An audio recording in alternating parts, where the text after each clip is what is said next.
Nah, pada curhat psikologis kali ini tidak hanya membahas mengenai psikologi atau teori psikologi, tetapi membahas mengenai argumen saya terhadap perawatan paksa yang dialami oleh orang dengan gangguan jiwa dalam sebuah kasus.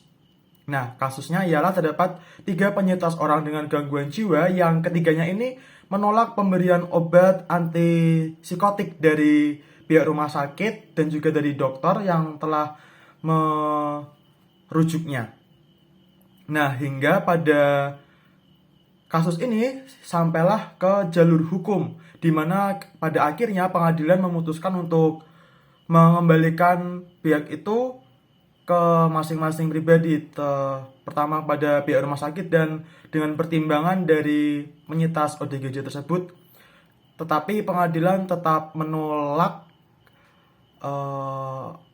adanya, bukan menolak sih, mendukung penyintas ODGJ.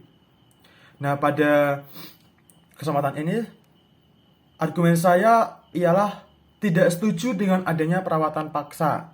Mengapa tidak setuju? Karena mengacu dalam Undang-Undang Deklarasi Universal tentang Hak Asasi Manusia pasal 8 berisi dalam menerapkan dan memajukan pengetahuan ilmiah, praktik medis dan teknologi terkait, kerentanan manusia harus diperhitungkan.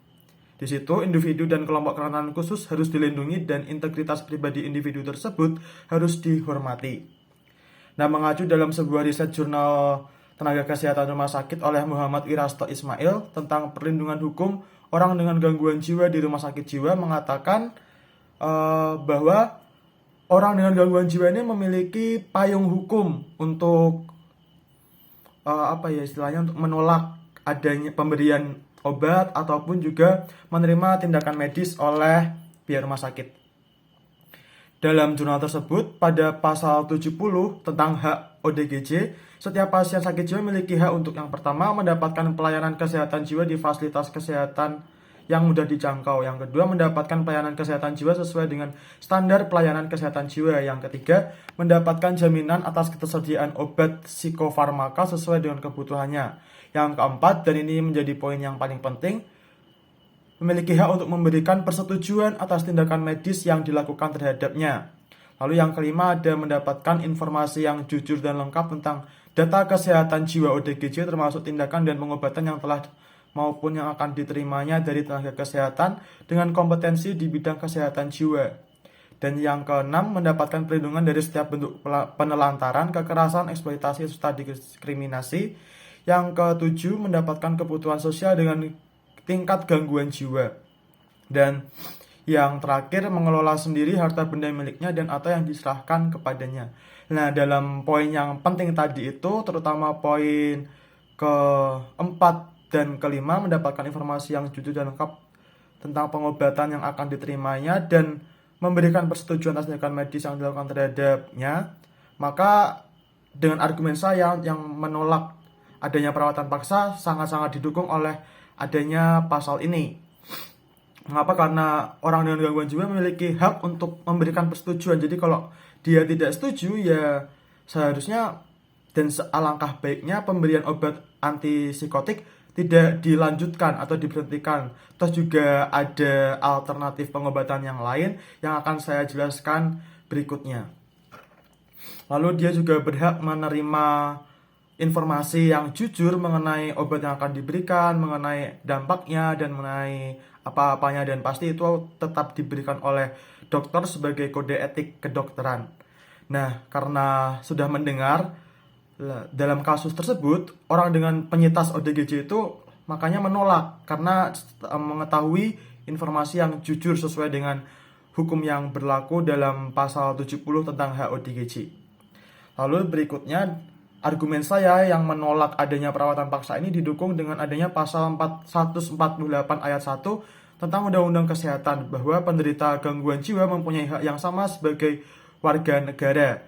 Yang kemudian pada pasal 18 Undang-Undang Kesehatan Jiwa ditujukan untuk maksudnya pada pasal 18 tentang Undang-Undang Kesehatan Jiwa, pihak rumah sakit memiliki fungsi untuk fungsi sebagai penyembuhan atau pemulihan.